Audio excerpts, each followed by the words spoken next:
apa selama perjalanan itu kita menyetel lagu di bis yang musik yang mungkin entah itu DJ apa karaoke apa ya, lagu-lagu yang memang terkenal di sini ataupun yang di Pulau Jawa. Tapi kalau di sini tetap kita lagu Mertua Holong. Mertua Holong iya, Mertua Holong tuh bikin kita tuh semangat karena memang nadanya tinggi dan juga kita tahu gitu sedikit-sedikit arti dari lagu itu.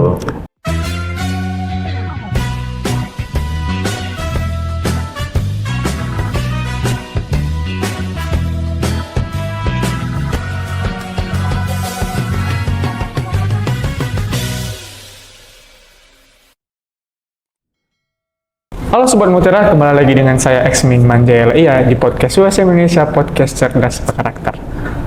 Pada sesi podcast kali ini, kita akan bincang-bincang asik dan ngulik-ngulik asik nih bersama mahasiswa PMM 3. Nah, kebetulan kita akan mewawancarai Kepala Suku PMM 3 di Universitas Sriwijaya Indonesia. Nah, di sini kita bersama dengan Bang Irfan. Halo Bang. Halo Bang. Oke, nah mungkin Sobat Mutiara nih Bang, bertanya-tanya siapa sih abang yang sedang duduk di samping saya? Mungkin Bang boleh perkenalkan diri. Oke, perkenalkan nama saya Irfan Ahmad Tahir. Saya berasal dari Universitas Pamulang, jurusan Sistem Informasi. Oke, Bang Irfan dari Universitas Pamulang, Sistem Informasi. Nah, ini kan Abang datang ke sini nih dengan tujuan PMM 3. Nah, motivasinya untuk ngikut program PMM 3 itu apa sih, Bang? Kalau untuk motivasi saya lebih ke menambah relasi, juga menambah kawan-kawan baru, serta ingin belajar budaya baru sih, apa aja yang dari PMM 3 ini kita dapat gitu, entah misal budaya dari tempat asal atau tempat pulau lain. Berarti itu motivasi tersendiri. Nah, dari sekian banyak kampus, dari sekian banyak pulau nih yang ada di Indonesia, kenapa sih memilih Pulau Sumatera dan khususnya memilih Universitas Sriwijaya Indonesia? Kalau untuk itu kan saya cerita dulu sebenarnya. Saya tuh PMM 2 tuh ketolak. Terus juga saya melihat pengalaman yang lalu mengikuti teman karena memilih kampusnya itu di salah satu pulau di Bali. Terus juga melihat peluang di sini kayaknya keterimanya besar gitu, peluangnya besar. Oleh sebab itu saya memilih Sari Mutiara di pilihan pertama. Itu saya. Berarti karena kemarin ketolak nih di PMM 2, jadi milihnya di Pulau Sumatera ini. Nah, mungkin dari banyak tahapan-tahapan nih yang udah Abang ikutin, dari misalnya ngisi di beberapa persyaratan-persyaratan nih di PMM 3. Pas nyampe khususnya di Sumatera dan nyampe di Kota Medan, terusnya di Universitas Sriwijaya itu gimana sih perasaannya dan kesannya itu gimana? Kesannya pertama kali saya menginjak kaki di sini tuh kayak, oh ini ternyata Pulau Sumatera. Terus juga ini kayak, oh ternyata di sini tuh orang-orangnya asik, terus juga bersahabat dengan warga-warga yang baru sama kita juga. Selain dari warga-warga di sini dan teman-teman di USM, kan pertama kali juga nih ketemu sama teman-teman dari seluruh Nusantara nih. Iya. Nah, kesannya itu gimana nih? Kesannya saya pertama kali melihat teman-teman dari luar pulau yang lain juga, oh ini tuh ternyata yang selama ini yang ada di grup orang-orangnya gitu. Terus juga, oh ini namanya si ini gitu. Jadi saya kayak, oh ternyata selama ini yang di grup dia orangnya ternyata sama, ceria-ceria juga, have fun. Nah, ini kan kakak udah gabung nih. Caranya supaya nggak gugup, supaya misalnya kan jalin komunikasi itu gimana sih cara kakak? Kalau untuk itu saya terutama di Laki itu lebih ke pertama itu mengenalin diri dari pulau masing-masing, terus juga asal dari masing-masing seperti apa. Terus juga saya mengadakan games gitu di sana di asrama cowok. Nanti yang kalah misalkan hukumannya apa gitu. Jadi biar saling akrab juga pada malam itu gitu. Itu yang saya lakukan. Berarti itu kan kakak lakuin di apa ya? Di asrama cowok ini. Tapi kalau misalnya kalau yang cewek-cewek lah, kayak kan banyak cewek kayak agak cuek judes gitu kan. Nah, caranya gimana sih? Kalau untuk yang cewek-cewek itu lebih ke gimana ya? Kita karena mungkin first impression ingin dikenal. Apalagi pertama ketemu. Iya, pertama kali menjaga image lah, nggak harus kayak kita guyonnya terlalu ini banget. Biar dia juga nggak baper, terus juga have fun aja, ikutin alur mereka aja gitu. Terutama yang cewek. Nah, mungkin pas pertama kali di Medan dan selama di Medan nih, ada nggak sih perbedaan dari kultur bahasa, budaya dari tempatnya asal kakak nih pas nyampe di mana tuh ada nggak sih? Pasti ada, terutama tentang sebutan nama di sini. Iya. Tentang motor, karena di Jawa itu motor tetap motor. Di sini kok kereta. Saya mikir kereta, saya pikir kereta api. Iya. Kok di sini kereta nyebutnya? Tapi orang sini nggak tahu kalau itu saya sebut motor, dia ternyata nyebutnya kereta. Terus juga pertama kali Pak Sakti waktu itu pernah bilang, ayo bang kita ke pajak. Saya pikir pajak itu bayar pajak. Ternyata pajak si kambing. Pajak si kambing apa Pak? Oh, pasar. Pajak itu pasar kata Pak Sakti. Itu sih. Terus juga budaya misal entah itu makan ya. Kalau dari segi makan kita di sini tuh yang baru coba tuh kemarin lontong sayur malam. Saya pikir lontong sayur malam tuh emang ada lontongnya, terus juga ada sayurnya tapi beda-beda gitu. Tiap yang jualan kadang pakai kuah santan atau kuah yang merah gitu. Itu aja sih. Mungkin dari perbedaan dari segi makanannya nih ya. Iya, terus juga bumbu di sini lebih pekat. Lebih pekat ya.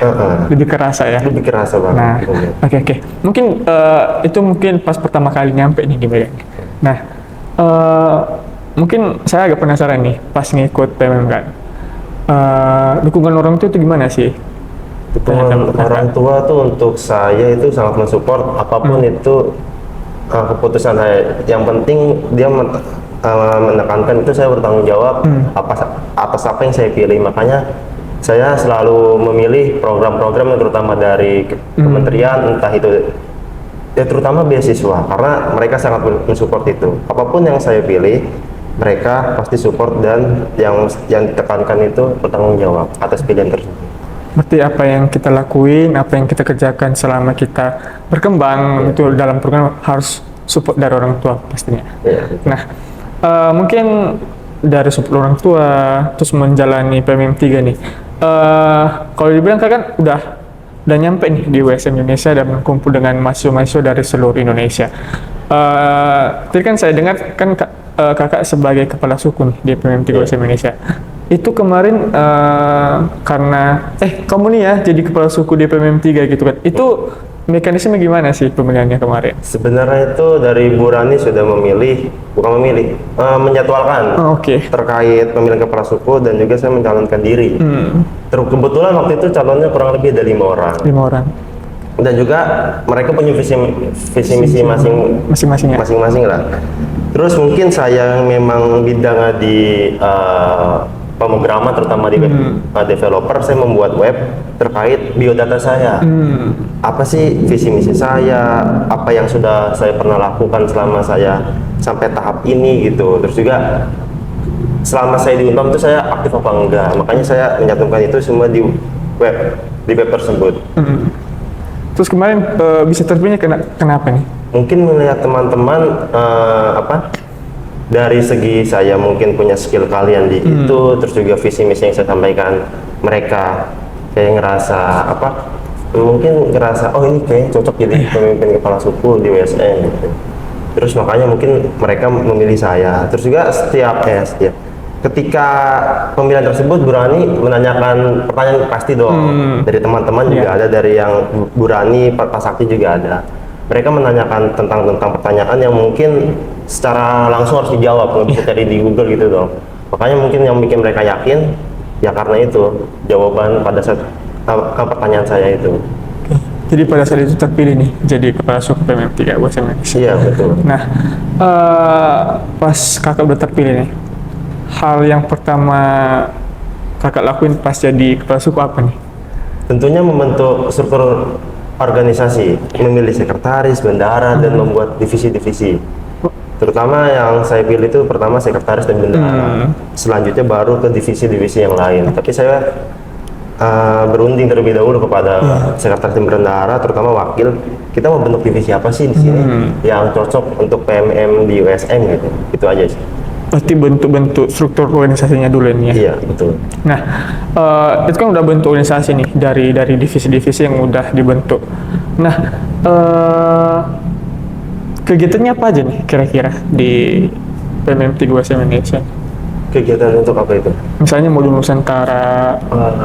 Kalau untuk modul Nusantara, pertama kali saya nyampe di sini memang masih belum keluar, karena masih beradaptasi juga dong sama lingkungan sini, terutama modul pertama kan saya masih di kampus, baru modul kedua dan ketiga seterusnya keluar. Kalau untuk kegiatannya pernah ke Masjid Al-Masyun, terus juga ke Chong Afi, terus ke Bunda gereja Maria gitu. Itu pengalaman yang mungkin nggak pernah saya rasakan di PT Asal, terus saya rasakan di sini gitu. Jadi kalau dibilang tadi Modul Nusantara ini, jadi ada di kampus dan ada di luar. Nah itu kita misalnya kan di kampus itu kita ngapain aja sih? Kalau misalnya kita di kampus, kegiatan kita itu apa misalnya? Contohnya gimana? Contohnya waktu itu pernah ada perundungan tentang kekerasan seksual. Jadi Ibu Bancin selaku dosen NN kelompok kita, dia menjelaskan apa sih yang nggak boleh kita bukan omongan, lebih ke perkataan gitu. Misalnya perkataan ternyata udah menyangkut tentang perundungan, terus juga kita nggak boleh gini-gini ke cewek, itu juga termasuk perundungan. Bu Bancin menjelaskan itu juga. Berarti bukan hanya misalnya kan duduk udah dengerin enggak, tapi kan masing-masing berdiskusi nih gimana sih mengangkat tentang itu. Nah itu kan di kampus. Nah jadi kalau di luar kalian tujuan cuma jalan-jalan aja atau gimana sih? Enggak, lebih mengenal budaya di sini aja gitu. Terutama waktu pas kita ke rumah ke modul yang 5 itu, 5 tempat beragaman yang tentang agama. Itu kan kita mengenal agama-agama lain, terus juga kita baru pertama kali mungkin yang Muslim entah yang Kristen agama-agama lain menginjak kakinya di rumah ibadah lain. Jadi merasakan ternyata ibadah dia seperti ini, cara beribadah dia seperti ini, itu aja. Nah jadi selama mengikuti modul Nusantara di luar nih, kamu udah berapa kali nih modul Nusantara di luar? Kurang lebih itu sampai saat 4 atau sampai 5 kali nih kira-kira. Ya mungkin 4 sampai 5 kali. Itu di mana aja nih kira-kira? Kalian udah mengunjungi tempat yang memang menurut kakak sendiri tempat paling berkesan nih pas modul Nusantara? Paling berkesan itu saya ke Patung Goda. Patung Goda yang di mana, di Brastagi. Di Brastagi ya. Itu sangat berkesan lah bagi saya karena baru pertama kali melihat yang sebesar itu tempat ibadah, terus juga menginjakan kaki di sana, mengikuti budaya dan aturan-aturan yang ada yang tidak boleh dilanggar gitu. Kesannya itu ya. Nah mungkin itulah dibalik cerita dan kesannya nih pas nyampe di tempat modul Nusantara. Nah mungkin ada pas persiapan atau misalnya kan di dalam perjalanan nih teman-teman merasa aduh capek nih gini kan. Nah cara abang sebagai kepala suku itu gimana sih caranya supaya meyakinkan teman supaya nggak capek, bilang bahwa tempat yang kita kunjungi ini lu bagus loh gini gitu Pak. Mungkin kalau untuk tips dari saya itu selama perjalanan itu kita menyetel lagu di bis yang musik yang mungkin entah itu DJ apa karaoke apa ya, lagu-lagu yang memang terkenal di sini ataupun yang di Pulau Jawa. Tapi kalau di sini tetap kita lagu Mardua Holong. Iya, Mardua Holong tuh bikin kita tuh semangat karena memang nadanya tinggi dan juga kita tahu gitu sedikit-sedikit arti dari lagu itu. Itu pertama kali tahu lagu Mardua Holong itu di mana? Di waktu itu pertama kali mendengar lagu Mardua Holong tuh pas lagi karaoke tapi warga sekitar. Kok lagunya enak sih didengar gitu. Makanya saya cari Mardua Holong. Terus juga saya cari-cari artinya di Google, ternyata lagunya dalam juga artinya. Nah jadi karena disetel sama yang warga sekitar jadi langsung tertarik nih sama lagunya. Walaupun saya tuh artinya itu saya nggak tahu, teman kok kayak bikin kita tuh semangat juga karena nadanya tinggi. Nah mungkin itu salah satu, kalau dibilang salah satu menyesuaikan lah sama warga-warga sekitar ya, tentang warga di Kota Medan. Nah mungkin ada nih dari sekian orang kakak ngikutin program-program yang ada di USM Indonesia terusin di PMM 3, ada nggak sih suka duka pas ngikutin kegiatan ini? Suka duka pasti jelas ada, terutama mungkin yang bagi mereka yang baru pertama kali merasa merantau dari jauh dari orang tua. Mungkin pertama kali mereka datang ke sini ada yang mungkin sakit-sakitan, ada tiba-tiba yang kangen sama rumah, itu aja sih. Terus juga lebih ke mungkin mereka yang jauh dari perantauan itu bukan berarti mereka lemah, tapi mereka ingin kangen loh sama orang tua di rumah gitu. Terus juga kalau untuk sukanya kita ya banyak lah sukanya itu kita di sini selama di PMM ini. Itu aja. Oke. Nah, mungkin itu suka dukanya nih. Mungkin gimana ya bilangnya? Ada nggak sih dari perasaan sendiri? Aku nggak mau pulang dari sini gitu kan? Karena mungkin memang udah ada yang bikin nyaman di USM di sana nggak sih? Ada, terutama dengan budaya dan orang-orang warga sekitar tuh yang sangat ramah terhadap kami juga, terus juga warga mahasiswa USM terutama.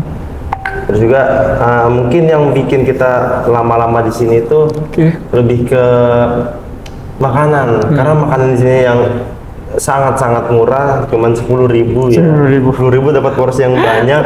Itu yang bikin saya dan mungkin teman-teman saya itu merasa, oh jangan pulang-pulang dulu. Terus juga masih banyak tempat yang belum kita kunjungi gitu secara pribadi dan mungkin teman-teman sekalian. Itu aja. Nah, itu mungkin dari abang nih. Dari segi budaya nih, cara orang kakak misalnya supaya tahu nih, di Sumatera Utara budayanya ini ya, sukunya ini ya. Nah, cara orang abang kemarin bisa mengenal budaya-budaya yang ada di Sumatera Utara gimana? Untuk itu saya bertanya kepada teman sekelas. Saya nanya, orang Medan itu sudah orang Batak bukan?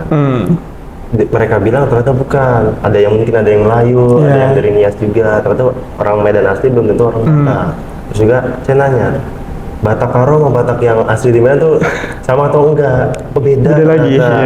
Bahasanya juga beda. Makanya saya menanya tentang itu kepada teman-teman di kelas. Saya ingin tahu sih ada berapa suku di sini, terus ada berapa bahasa mungkin yang mungkin saya nggak tahu, terutama mungkin yang dari Pulau Nias yang sangat berbeda bahasanya.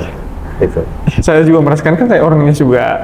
Nah, mungkin kan setahu saya kemarin ada Dies Natalis UKM-nya sama Dies Natalis UKM Imah Batu ya. Iya, Imah Batu. Kemarin kan abang kakak ikut kan? Ikut. Nah, pas abang melihat nih dari serangkaian kegiatan yang telah dilakukan UKM-nya sama UKM itu, gimana sih secara pandangan abang melihat budaya tersebut? Mungkin itu menjadi pengalaman pribadi lagi untuk saya mengenal budaya terutama di Kota Medan dan Sumatera Utara dan Pulau Nias tentang UKM Dies Natalis. Gimana sih cara orang-orang sana, orang-orang Pulau Nias menunjukkan budayanya gitu di UKM tersebut. Terus juga kan kemarin kita ada Gunung Naposo yang dari khusus Pulau Nias ya? Enggak, itu UKM Imah Batu yang Batak Toba. UKM Imah Batu yang lompat apa tuh namanya? Kalau lompat batu itu UKM Nias. UKM Nias. Kalau Gunung Naposo itu UKM Imah Batu sih, Batak Toba. Itu lebih ke mengenal budaya sekitar sini lah. Terus juga kita sebenarnya saya pengen cobain kemarin lompat itu. Cuman kayaknya saya belum berani karena itu kan tinggi batunya. Mungkin harus belajar dulu. Iya, harus belajar dulu. Nah, mungkin terakhir nih. Mungkin ada kesan pesan buat teman-teman nih yang memang udah lama, kalau bilang udah 4 bulan atau mau 5 bulan ya? 4 bulan. 4 bulan di sini ya. Teman-teman yang dari seluruh Indonesia berkumpul di sini selama 4 bulan, dan kesan-pesan buat dosen modul Nusantara nih yang memang udah membimbing kalian dan mengarahkan kalian pada saat di USM Indonesia, atau misalnya sama Pak Sakti nih, ada kesan-pesan tersendiri, silakan. Kalau untuk itu, mungkin saya berterima kasih kepada selaku PIC di sini, Ibu Rani dan Pak Sakti telah membimbing saya sampai saat ini dan juga mensupport saya sampai saat ini, dan juga mungkin pada saat penerimaan PMM di USM mungkin Pak Sakti dan Ibu Rani adalah orang-orang yang paling sibuk. Saya berterima kasih atas itu. Juga kalau misalkan selama kegiatan PMM 3 mungkin saya kurang aktif atau kurang terkenal kepada mahasiswa yang lain, saya minta maaf. Terutama untuk khususnya dosen modul Nusantara, saya juga terima kasih kepada beliau yang telah membimbing saya sampai saat ini. Terus juga banyak pesan dan kesan yang saya ambil dari mereka. Terus juga pengalaman terutama Ibu Bancin selaku dosen modul kelompok 4, saya berterima kasih atas apa yang Bu Bancin telah berikan kepada saya, entah itu pengalaman, bertukar cerita, atau Bu Bancin punya pengalaman sendiri. Saya berterima kasih. Itu aja. Baik, terima kasih Bang Irfan telah menyampaikan pesan-pesannya tentang bagaimana sih PMM3 di USM Indonesia. Mungkin satu kata nih buat PMM3 USM Indonesia. Satu kata untuk PMM3 USM di Indonesia itu mungkin berkelas dan spektakuler. Oke. Baik, makasih Bang Irfan telah sharing-sharing dan telah menyampaikan apa sih, bagaimana sih PMM3 di USM Indonesia ini. Nah, Sobat Mutiara, demikian ngulik-ngulik asik kita bersama Bang Irfan dari PMM3 USM Indonesia dari Universitas Pamulang sebagai Kepala Suku PMM3 USM Indonesia. Saya, Eksmin Manjaya pamit. Sampai jumpa di podcast USM Indonesia, podcast cerdas berkarakter. Sampai jumpa. Dadah.